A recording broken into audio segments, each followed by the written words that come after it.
It is the most awesome day of the week. Thank you for checking out this Friday edition of CNN Student News. I'm Carl Azuz. We are kicking things off today with a look at the headlines. Scientists are examining the possible impact of some extraterrestrial trash. It's the result of a collision between Russian and American satellites that slammed into each other while traveling at about 6 miles per second. One NASA official said that with space getting more and more crowded, it's lucky this kind of impact hasn't happened more often. A Pakistani official says that part of the conspiracy behind last November's terror attacks in Mumbai took place inside its borders. India has accused a Pakistani terrorist group of carrying out the plot, which claimed more than 160 lives. Yesterday's announcement marks the first formal acknowledgement by Pakistan that the militants were trained inside Pakistani borders. And the economic stimulus bill could come up for a vote in Congress today. The House and Senate, as you know, reached an agreement on Wednesday, but lawmakers wanted some time to read the newest version of the bill. Concerns about it, though, have led Republican Senator Judd Gregg to withdraw his nomination for Commerce Secretary. Senator Gregg said that he and President Obama, quote, are functioning from a different set of views. The White House said that it regretted Gregg's change of heart. Gregg is Obama's third cabinet nominee to withdraw.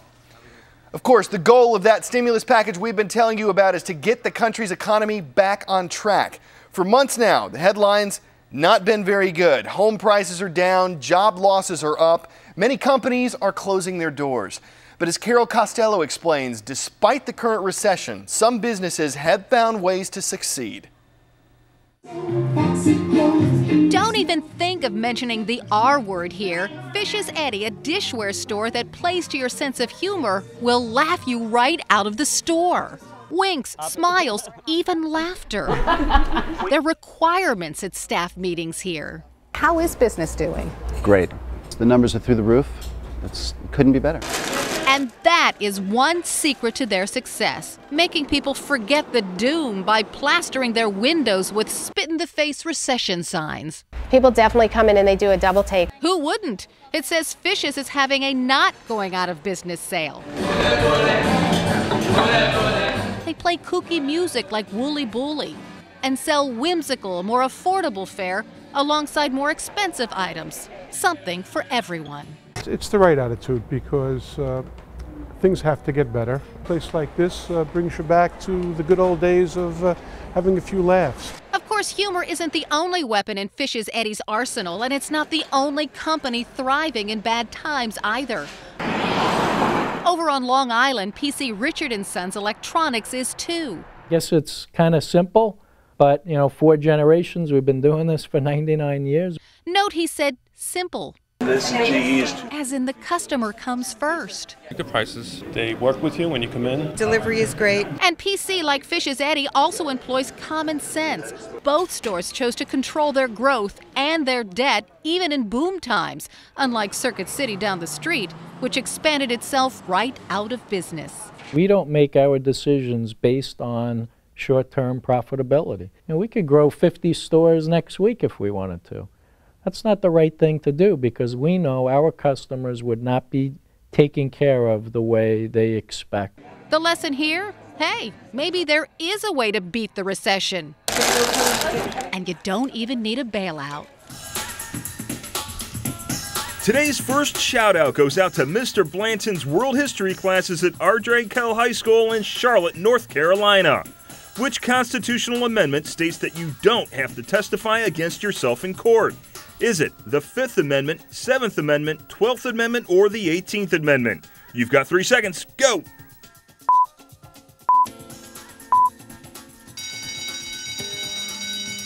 The 5th Amendment says that no person shall be compelled to be a witness against himself. That's your answer, and that's your shout-out.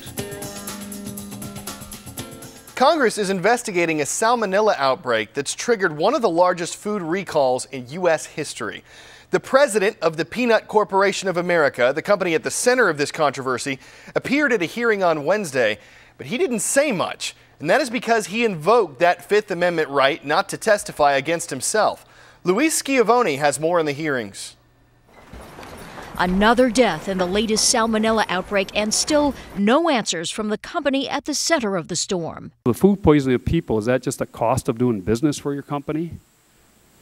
Mr. Chairman and members of the committee, on the advice of my counsel, I respectfully decline to answer your question based on the protection afforded me under the United States Constitution.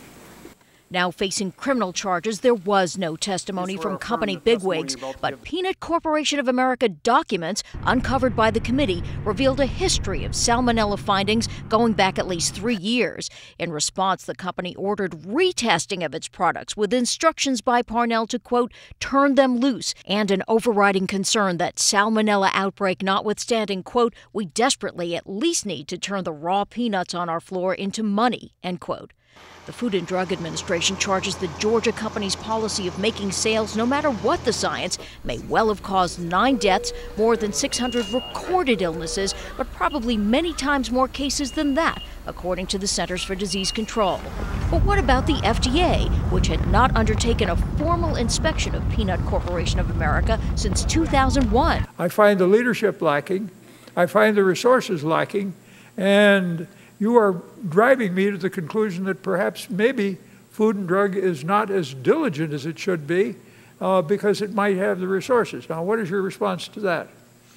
Well, obviously, we need to be inspecting more frequently. Congressman Dingell, Stupak, and others are crafting a major overhaul of the FDA, even as one of the most fundamental foods in the American diet has now become one of the most feared.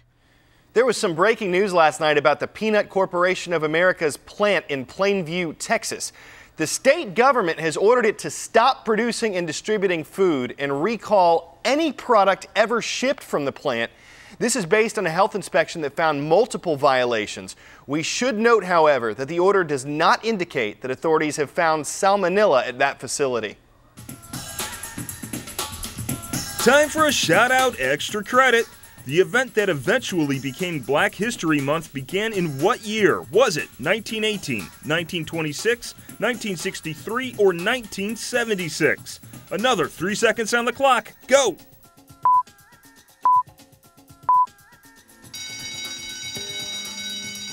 Black History Month began as Negro History Week in 1926.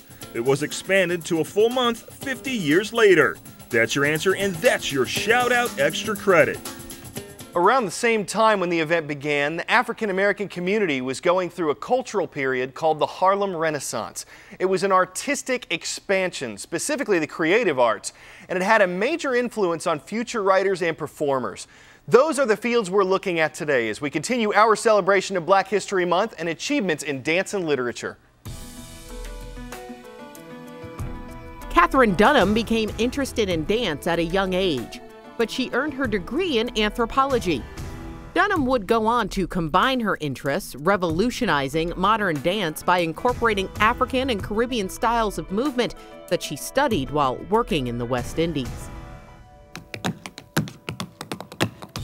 Savion Glover burst onto the dance scene before he turned 12, and his unique style of tap dance called hitting renewed interest in the art form.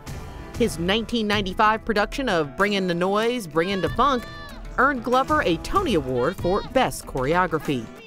Langston Hughes is considered one of the most influential writers of his time. He published novels, short stories, and plays, but it was Hughes's work as a poet and specifically his portrayals of Black life in America that earned him worldwide recognition. Maya Angelou has worked as a dancer, director, and civil rights activist, but she is best known as a renowned poet and author. Her work has been nominated for numerous national awards, and in 1993, Angelou was asked to perform an original poem at President Bill Clinton's inauguration. Celebrating achievement in the arts this Black History Month. Before we go, we're bringing you a tale of a real scaredy cat, and with good reason. This freaked out feline got stuck on top of a 6-story pillar underneath the Texas freeway. Kitty cried for help, or meowed for it more likely. Luckily, somebody answered. Blake McGee said it took him a while to realize the cat call was coming from above him. Once he did, he notified authorities who got the furry guy down safely and avoided a major catastrophe. Well, we are going to be off Monday for President's Day. You guys have a great Valentine's Day, great President's Day. We will see you on Tuesday.